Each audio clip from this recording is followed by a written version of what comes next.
Rémi de Monte Cristo m'avait présenté à Tata Vaïda à l'époque. Tata Vaïda qui avait le salon Ebony. Comment est-ce que j'ai croisé, comment on appelle, Tata Vaïda? Au cours d'une soirée, Rémi de Monte Cristo à l'époque, le Rémi de Monte Cristo, c'est le gars de Petit Bruxelles aujourd'hui. Vous n'étiez pas encore né. Nous parlons de 2004, 2005, 2006, 2007. Le Faro. Là où les gens jetaient l'argent sur toi, des millions. Là où les gens donnaient même des voitures. Des fois, je chante, il faut demander Niki, les gens me donnent même la clé de leur voiture. Mais personne, tu te rappelles, à l'époque, il y avait même Bébé Didier. Bébé Didier, il est arrivé après les Abou Nidal, les Boursangi, les Versace, les comment on appelle, les DJ Lewis, Doussada. Non mais bébé, non, laisse bébé Didier. Parce que bébé Didier, la chance que bébé Didier a eu, c'est qu'on l'a introduit au général Nyassimbe Yadema. C'est ça qui a permis à bébé Didier de rentrer dans le cœur des Togolais. Mais moi, je parle de ces boucantiers où Adebayor était obligé de m'accepter et de me donner tout. Une soirée, il a pris mon chapeau et il a pris mes lunettes et il m'a remis son chapeau. Je vais vous montrer une photo aujourd'hui, Togolais. Je vais vous montrer une photo de 2009. Améou Eza n'était rien à l'époque. Je vais vous montrer une photo de 2009. Pour ceux qui disent que je n'aime pas Adebayor, je vais vous montrer une photo de 2009. Ici, vous avez le tableau et je vais chercher Adebayor. Là, c'est Adebayor ici. Regardez, ça c'est Adebayor. Niki, si tu vois bien, tu me dis, hein. Ça c'est Adebayor. Ouais, je vois. Et ça c'est Papson Moutité. Attention. Avec ma maintenant, tête je vais vous montrer même l'heure. L'heure ici, si vous pouvez bien lire, c'était à quelle heure? Je vais bien ajuster la caméra. C'était à, je pense, où est l'heure même? À 0h et quelques. Mais ça, c'est l'année 2000, combien? 2008. C'était le 13-10-2008. Le 13-10-2008. 2008. Ça, c'est 2008. Ça, c'est Adebayor. Et ça, c'est moi. Vous allez remarquer que ici, Adebayor avait son chapeau sur la tête quand il est venu, quand je chantais. Ici, j'avais mes lunettes. Là, vous allez voir Améou Eza. Il était en train de nous regarder. Et ça, c'est Adebayor au milieu ici. Et ça, c'est mes lunettes sur mes yeux. Ici. Ici, Adebayor était en train de me regarder. Vous allez voir que ici, il était séduit. Regardez comment il me regarde quand j'étais en train de chanter. Mais à la fin, il a pris mes lunettes. Il m'a donné son chapeau. Regardez Adebayor. À la fin, il a pris mes lunettes et il m'a donné son chapeau. Dans cette histoire, vous pouvez voir aussi King Messan ici. Ça, c'est King Messan, le début de King Messan. Et le petit Papson ici, c'est 2002, 2003. Ça, c'est le petit Papson assis à côté de King Messan. Voilà, c'est Papson ici. Vous blaguez. Regardez-moi. Et ça, c'est King Messan. Je ne suis même pas sûr que King Messan a encore cette photo. Et ça, c'est Jean-Marie. Je vais même vous montrer certaines d'autres des photos. Vous allez voir les débuts même des Toufan. Ça, c'est Papson. Ça, c'est Sacré. Ici, c'est Barabas. Mais la star est là, ici. C'est le Dolce Gabbana. Attention. C'est le jour où j'ai compris que il faut que je vous explique d'où je suis sorti pour arriver là. Tous les débuts des artistes sont là. Il y a Omar Bi ici. Il y a Chaliro. Il y a Toto Patrick. Il y a personne. Est-ce qu'ils étaient encore stars à l'époque? Ça, c'est à personne ici. À personne est ici. Ça, c'est Omar Bi. Et Papson est là.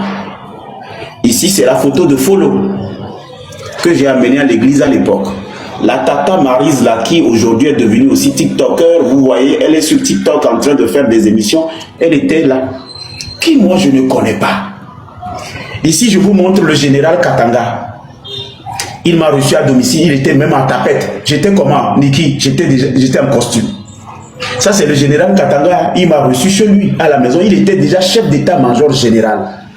Ça, c'est le général Katanga. Niki, j'espère que tu vois. Hein.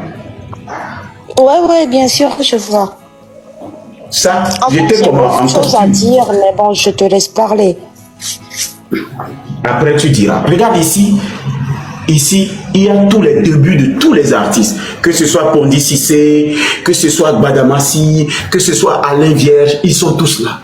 Tous sont là. Et ça, c'est personne encore. Regardez le gars.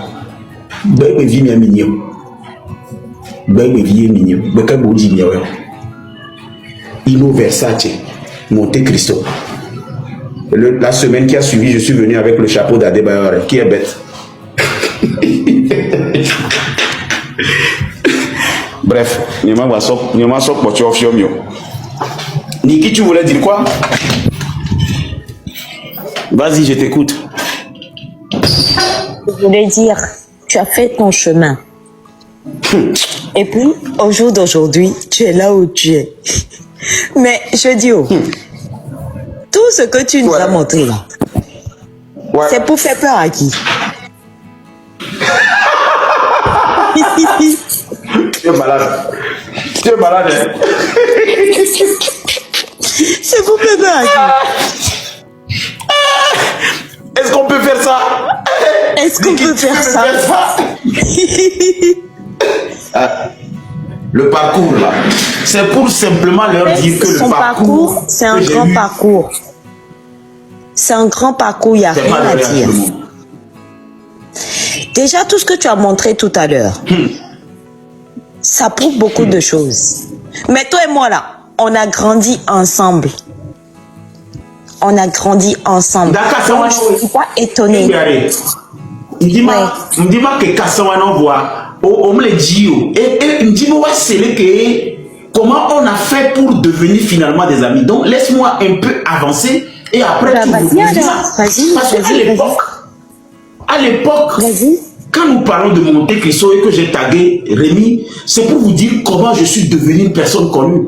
J'ai eu ma chance un soir quand Toto et Rémi de Bruxelles m'ont félicité après le travail que j'ai fait et m'ont présenté à la première personne qui a changé ma vie, qu'elle est devenue ma marraine, Tata Vaïda.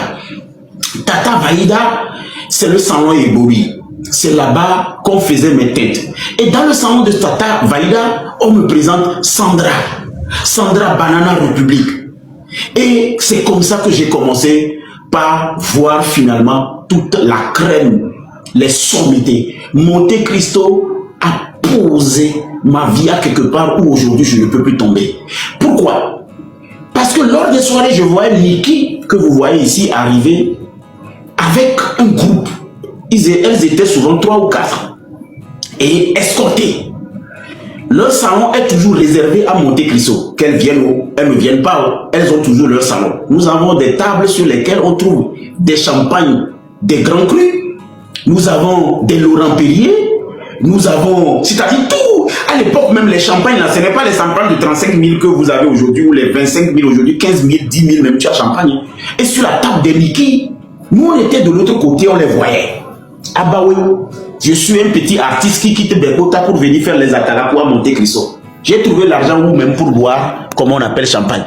Et un soir, on me dit que une amie de Niki demande qu'on m'amène. Il dit, ah bah oui, j'ai fait quoi? La fille qu'on me demandait de m'amener, qu'on disait qu'elle me cherche, c'est pas une fille qu'on rencontre tout à l'épicerie ou bien dans un magasin. C'était la G7 même. Et ces gens-là dormaient au camp. Que ce soit Niki, que ce soit la dame, ils dormaient dans la maison même, au domicile du général Gnassingbé Eyadema. Pour la petite histoire, Niki, c'est une protégée même de la famille Gnassingbé à l'époque, où le papa, le feu général Gnassingbé Eyadema, considérait Niki comme sa fille. C'était des filles adoptives du général Gnassingbé Eyadema. Alors, ceux qui ne connaissent pas Niki, aujourd'hui, je vous explique. Vous êtes sur TikTok. En fait, il y a beaucoup de gens qui ne sont pas au courant. Il y a beaucoup de gens qui ne sont pas au courant de ça. Quand ils me voient aujourd'hui, ils me prennent comme si j'étais de la merde et tout et tout. Ah, mon mouniagnan. Merci. En tout cas, merci beaucoup, ça me touche. Merci. Donc, à l'époque, toi, tu es qui pour t'approcher des enfants du général Gnassingbé Yadema? Or que dans le groupe, il y avait aussi la fille directe du général Gnassingbé Yadema qui sont copines avec Niki et la fille qui a demandé qu'on m'amène. C'est grâce à la fille là qu'aujourd'hui je suis comme ça. Hein.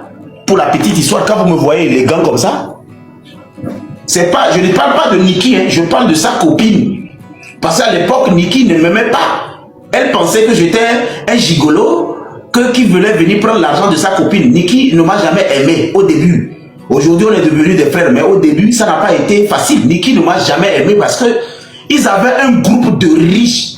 Et pour eux, moi j'étais de la basse classe. Eux, c'est des bourgeois. Nous sommes des prolétaires. Donc, c'est comme ça que Niki me regarde. Voilà.